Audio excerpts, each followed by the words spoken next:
Governor Newsom getting back to work after soundly defeating the recall effort. He spent part of his day at the Oakland school to promote in-person learning. But the governor's landslide victory could lead to some changes at the California state capitol. As KPIX5's Wilson Walker reports, there's now a push to reform the recall law. Wilson?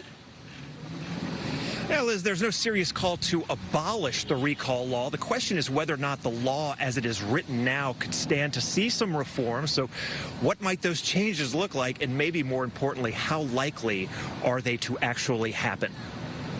The recall is actually embedded in our Constitution. It's not just a statute, so it can't be changed with a simple vote of the legislature. So there are a couple of different avenues. Naturally, this process is not simple.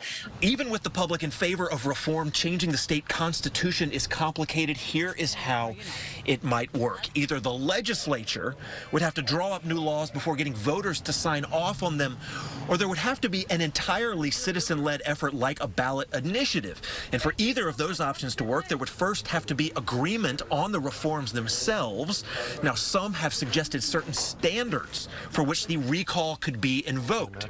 So like some kind of professional malfeasance or criminal activity or, unfitness for office, a health crisis where they won't leave or something like that. The other relatively simple change would be adjusting the signature requirement for a recall, now just 12% of the previous vote. Many states have 25%. That might be a little high, but certainly going up to 20% might make a difference.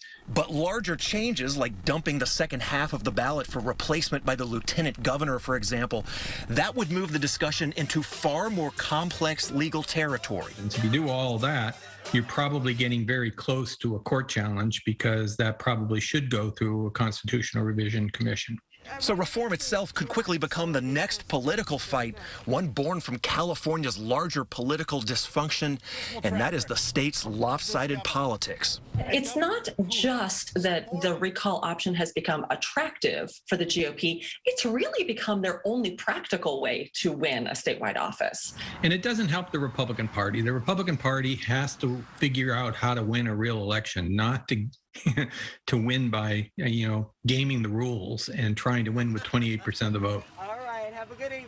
There's a pretty good parallel comparison here. For many, many years, there's been a consensus among Californians that the ballot initiative process could stand to use some reform as well. It's often called the gum that messes the machine up as lawmakers try to work with all the laws that the citizens themselves have passed. So for 20 so years, people have been trying to do that. No one's ever been able to put the movement together to get a constitutional convention to make it happen. It's just this sort of black hole that the effort drifts into and is never heard from again, Liz. And a lot of experts think this effort to change the recall is going to run into the same fate. It's big, it's complicated, a lot of legal challenges. And does anyone have the energy or the determination to make that lift with so many pitfalls ahead, or does it become like the ballot process and it just is the way it is?